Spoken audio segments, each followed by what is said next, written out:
Bonsoir et bienvenue à Ça ne tombe pas du ciel. Mon nom est François Bégin, générateur de liberté. Il me fait plaisir de vous accueillir ici dans notre plateau de tournage en direct des hélicoptères Héli Carrier pour cet épisode de Ça ne tombe pas du ciel. Ce soir, avec Aline Tardy, qui est coach et formatrice dans la chronique Nettoyer vos finances, on va vous parler de programmer vos paiements. Est-ce que ça se pourrait que vos paiements sont comme on ne sait pas trop quand, on ne sait pas trop quand est-ce que ça passe? Eh bien, Aline va nous donner des trucs concrets pour programmer nos paiements dans l'agenda. Et à la fin de l'émission, dans notre chronique succès, on va aller rencontrer Cindy Bello chez Salad Shop. Cindy qui est entrepreneur, qui a eu l'idée de démarrer un restaurant, en fait, qui a acheté une franchise d'abord du restaurant Salad Shop, mais qui par la suite, après quelques temps, a fini par acheter le franchiseur au complet. Très intéressant, j'ai hâte qu'on en parle avec elle, mais pour le moment, on s'en va voir notre ami David Faux, humoriste de La Relève, pour un Vox Pop. On vous a posé des questions chez IGA Les Sources, à savoir, êtes-vous frustré avec l'argent? C'est quoi votre relation à l'argent? Très intéressant. On vous reparle très bientôt. À tout de suite. Trop longtemps, j'ai été frustré par mes finances. Je me suis mis en action pour améliorer ma relation à l'argent, pour que l'argent ne soit plus une fin, mais un moyen. Un moyen de réaliser mes rêves, d'être plus heureux, d'être plus libre. Et tout ça, ça ne tombe pas du ciel.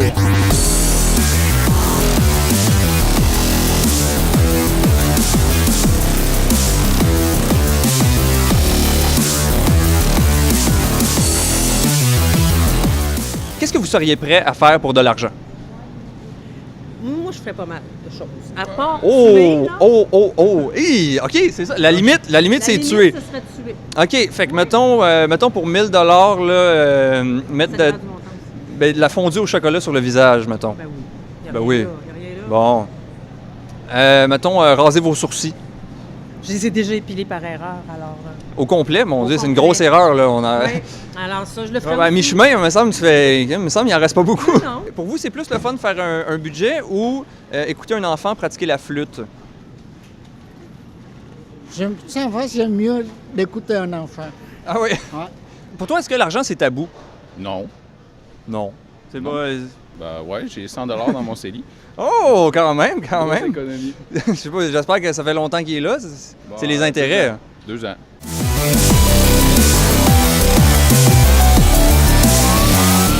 Bienvenue dans la chronique Finances personnelles. On est chez Mika sur le boulevard Le Bourgneuf à Québec et on vient rencontrer Félix Deschâtelet qui est conseiller en sécurité financière. On va s'entretenir avec Félix pour voir pourquoi que Félix, c'est important pour lui de parler d'argent, sa mission de vie qui vient de ses parents, de sa famille. On en jase avec lui.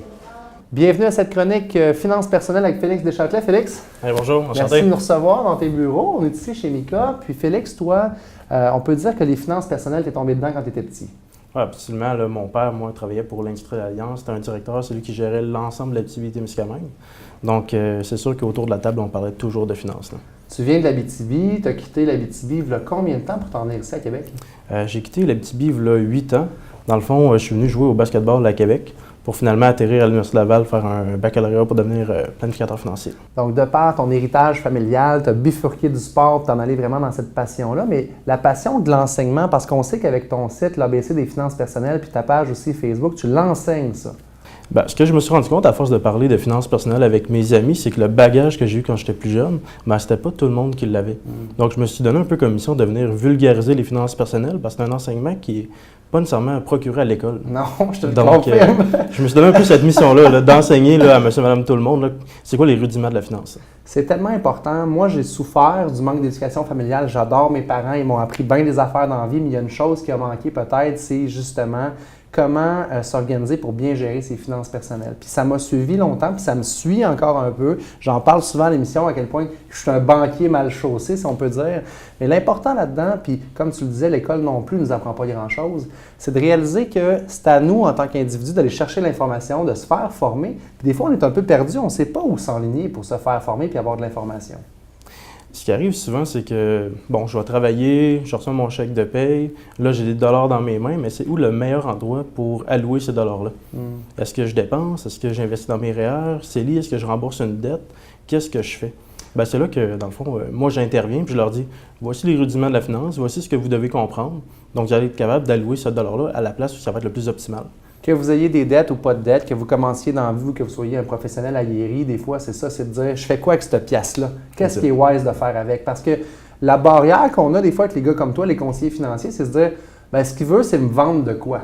Mais dans ton cas, c'est pas ça ta mission de vie. Ça va au-delà de ça, là. Moi, je suis là pour vous aider à comprendre comment vous réagissez avec vos émotions, puis la saine gestion de vos finances personnelles. Parce que souvent, on va faire plusieurs analyses, puis on va se rendre compte que la meilleure décision qualitative, ben c'est pas nécessairement la meilleure décision quantitative. Donc là, c'est le mélange émotionnel et rationnel. Comment qu'on gère ça? Moi, je suis là pour vous guider là-dedans. Là. C'est bon, Félix, parce que moi, j'ai un background de banquier, comme on disait, puis j'ai fait du money out. Ce qu'on appelle dans le domaine, c'est du prêt. J'ai fait du prêt hypothécaire pendant les 10 dernières années. Puis le défaut numéro 1 ou le piège numéro 1 des clients, c'est les émotions de la personne. Quand tu achètes une maison, tes émotions te guettent. Si tu prends une décision basée sur « Ah, je l'aime tellement, la maison est vraiment belle », tu ne feras peut-être pas la meilleure décision. Puis c'est pareil avec les finances personnelles, finalement. Mais ce qui arrive, c'est qu'on a toujours vécu là, une situation particulière dans notre vie, on s'est attaché à un bien matériel, puis on va être prêt à toujours réinjecter de la nouvelle argent. Souvent, c'est l'exemple de la première voiture. On tombe en amour avec elle, c'est la liberté. On peut se promener, on peut aller où on veut, point A, point B, on est libre. Ben, on s'attache à ce bien-là. Mais pourtant, le bien, à un moment donné, ben, il commence à être désuet. Il y a des bris qui arrivent. Puis on n'a pas peur de réinjecter de l'argent, C'est la même chose avec des maisons. Là. Puis à différents niveaux. Là, gars, je me suis gâté, je me suis acheté un bateau, OK? Bien là, après ça, c'est bien beau, tu t'achètes un bateau, des fois à crédit parce que tu n'as pas l'argent, mais là, il faut que tu le payes tant par mois. Tu es attaché avec le bien parce que ça te procure du bonheur. Fait que c'est l'équilibre liberté versus... Si tu as trop de paiements mensuels, bien oui, tu as des moments de bonheur en loisir, mais tu n'as plus de liberté financière. Exact. Fait que c'est cet équilibre-là qui est important d'aller chercher. Félix, je veux que tu nous dises en terminant, tu recommandes quoi aux gens pour apprendre la base? Est-ce que c'est de lire? Est-ce que par le biais de ton site, ta page Facebook, c'est quoi que tu recommandes aux gens là, pour le cours 101? Là? La première chose, c'est de regarder un peu ses états financiers passés. Donc, de faire une espèce de budget. Et dans le budget, ben, il y a une belle relation au niveau avec sa psychologie et sa relation avec l'argent. Tu sais qu'il y a à peu près 80% des gens qui viennent de partir parce que tu as dit le mot budget. Exact. Hein? Ben, un budget, ça fait peur, mais pourtant, c'est un outil qui est primordial. Ça permet de mieux nous comprendre, de savoir ben, comment on interagit avec l'argent. Là. Tellement vrai. Félix, merci beaucoup de ta participation à l'émission. On invite les gens à voir ta page, l'ABC des finances personnelles. Puis on se reparle prochainement pour une chronique vraiment intéressante sur les REEI. Toi, tu es comme un magicien, tu fais apparaître de l'argent, puis on va en jaser ensemble. Merci. Exact. Merci.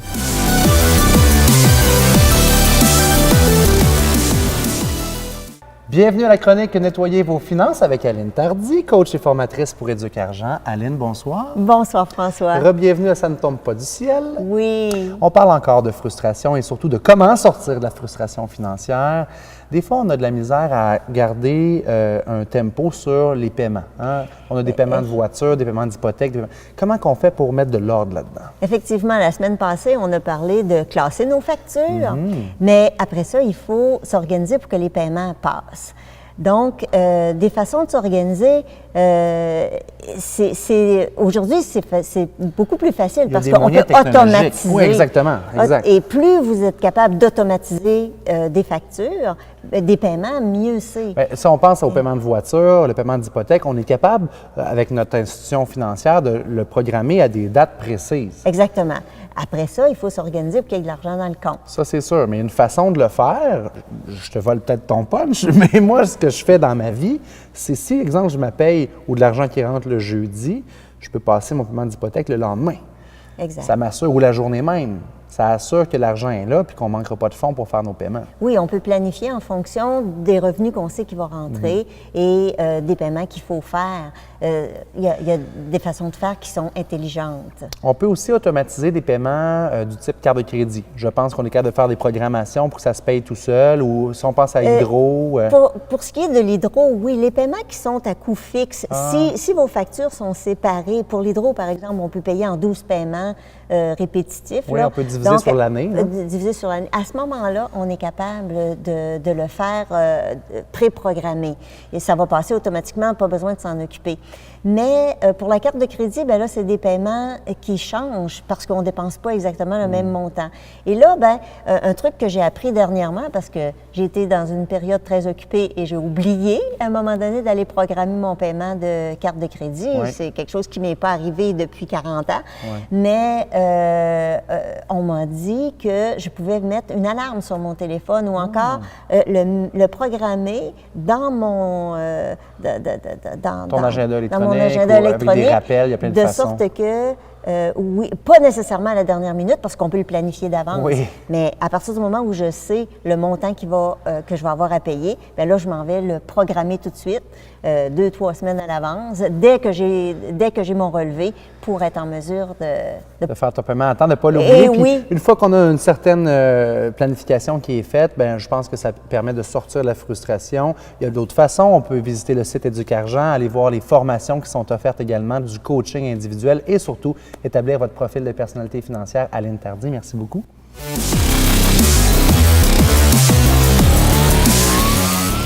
On est ici au centre d'affaires Regis sur la rue Bouvier à Québec et on vient rencontrer Julien Michaud de l'AMF pour la chronique retraite avec Question Retraite.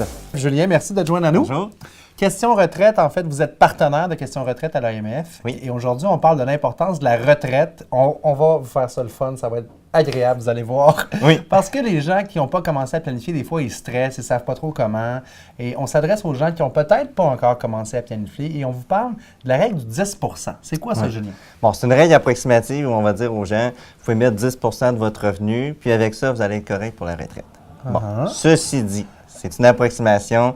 Il y a beaucoup de personnes qui ne seront pas d'accord avec ça et je comprends, c'est juste pour les gens qui vont dire j'ai pas beaucoup de temps pour planifier ma retraite, je veux faire quelque chose, mais je veux pas prendre du temps.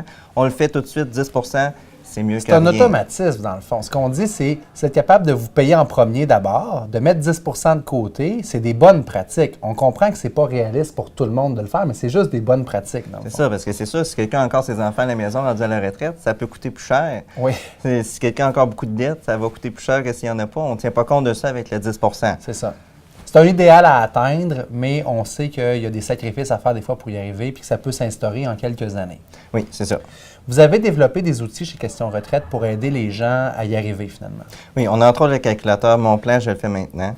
C'est un outil, donc, dans le fond, les gens vont rentrer à peu près une quinzaine de réponses pour approximer, justement, combien ils vont accumuler pour la retraite et combien il faut qu'ils mettent de côté. C'est surtout ça la question. C'est ça, je veux savoir. C'est parce que c'est bien beau de dire combien que je peux accumuler, mais combien j'aurai besoin à la retraite. Est-ce que l'outil permet ça aussi? Oui, c'est justement ce qu'il va faire, là, en fait.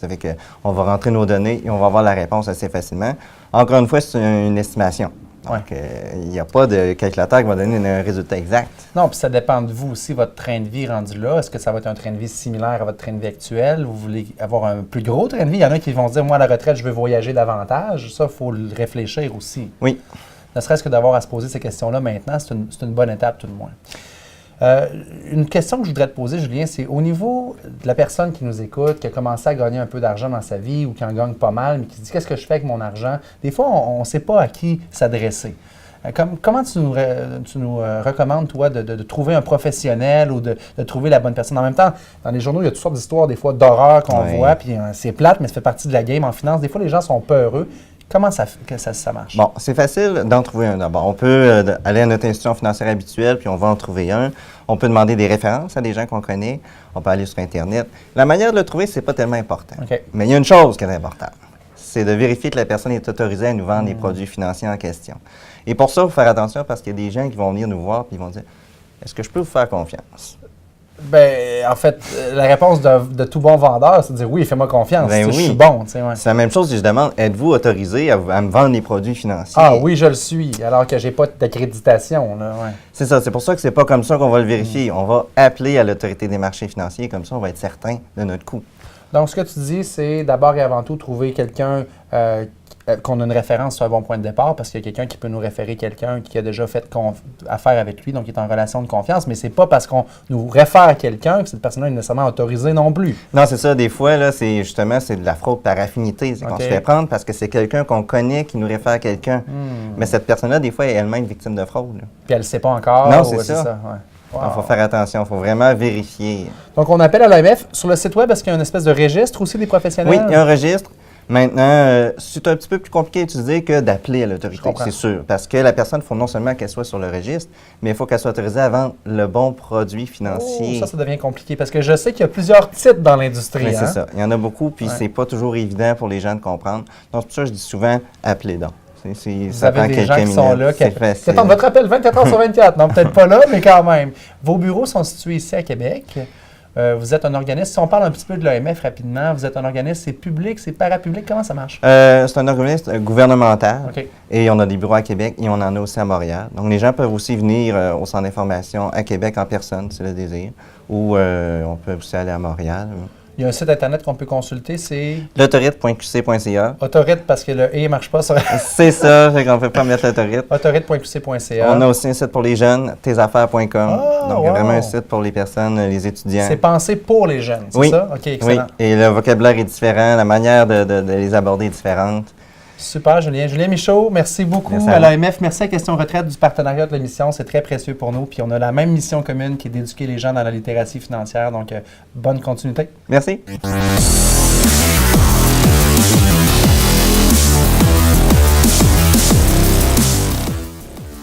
Hey, on est au Salad Shop, tout le monde, et on se commande un bon panini pour attendre notre amie Cindy Bello, qui est la propriétaire ici, qui va venir nous parler de succès en affaires. Donc, bon appétit, puis bonne entrevue.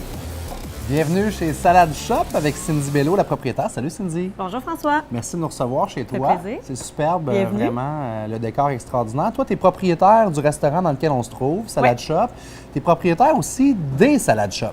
Oui, en fait, comment ça s'est produit, c'est que moi, l'année passée, j'avais un besoin à combler. OK. J'avais envie de restaurant rapide santé à Québec, il n'y en a pas. Puis, Fast food santé, c'est assez limité, effectivement. c'est ça, exactement. Puis on est rendu là, je crois. Donc, puis moi, j'avais mon propre besoin à combler, étant donné que je travaille sur la route. Donc, j'ai approché les propriétaires, les anciens propriétaires de Salad Shop. Mais tu me dis, j'avais un besoin à combler, c'est que toi, dans ta vie de professionnelle, parce que tu es une femme d'affaires, ça fait Ouais. longtemps que tu es en affaires, tu avais un besoin de t'alimenter rapidement, mais de façon santé. c'est Exact. ça? Exactement. Fait que, en partant d'un besoin dans ta vie, tu t'es dit, je vais me partir une business là-dedans, c'est ça? Exact, c'est ça. J'avais besoin de manger santé en 10 minutes, de quoi de rapide dans mon auto pour entre deux rendez-vous.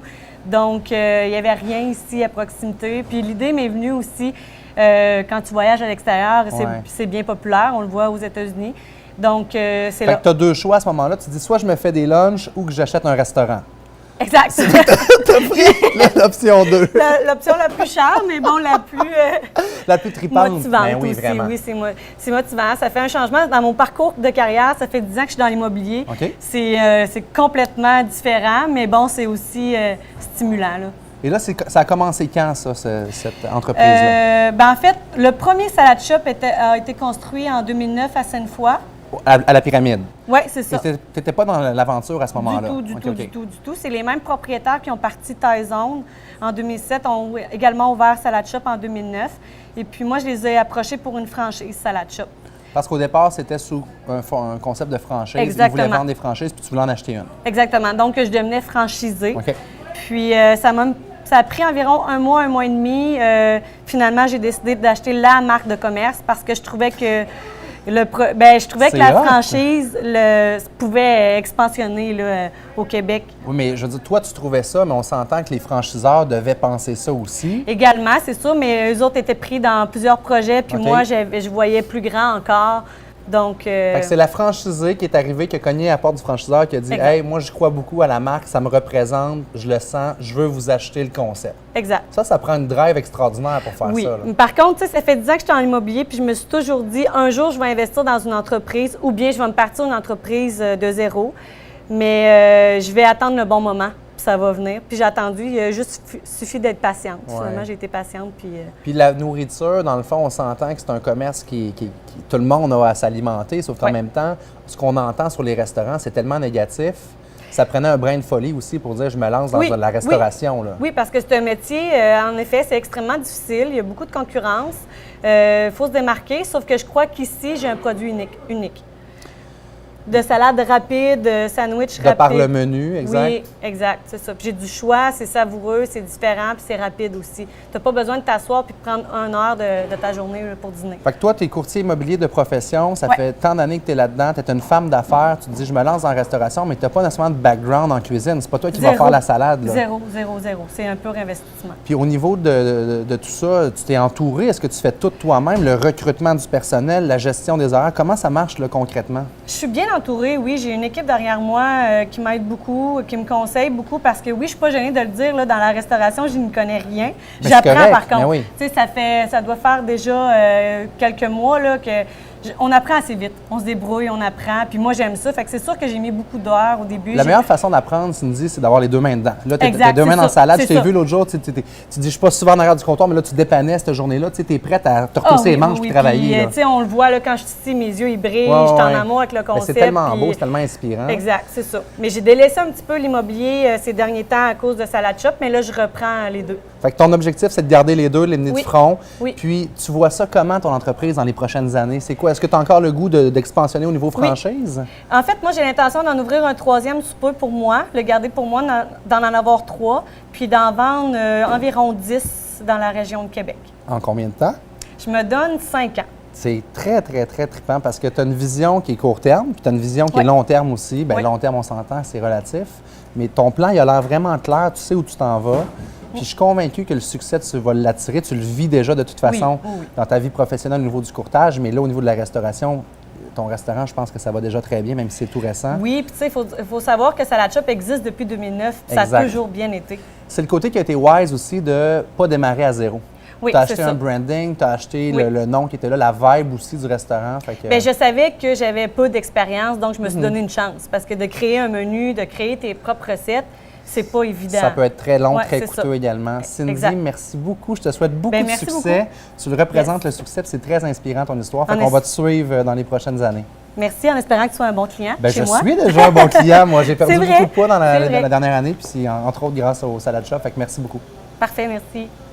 Wow, très inspirant parcours de Cindy Bello. On espère que ça vous a également inspiré à passer à l'action. Merci d'avoir été présent pour cet épisode de Ça ne tombe pas du ciel et on vous invite à revenir la semaine prochaine et parlez-en de cette émission-là. On veut que ça fasse des petits, on veut que ça se propage, donc on compte sur vous pour cliquer sur les boutons partagés sur les réseaux sociaux et continuer de nous suivre également sur la plateforme web télé de propulse.tv. Merci tout le monde et à la semaine prochaine.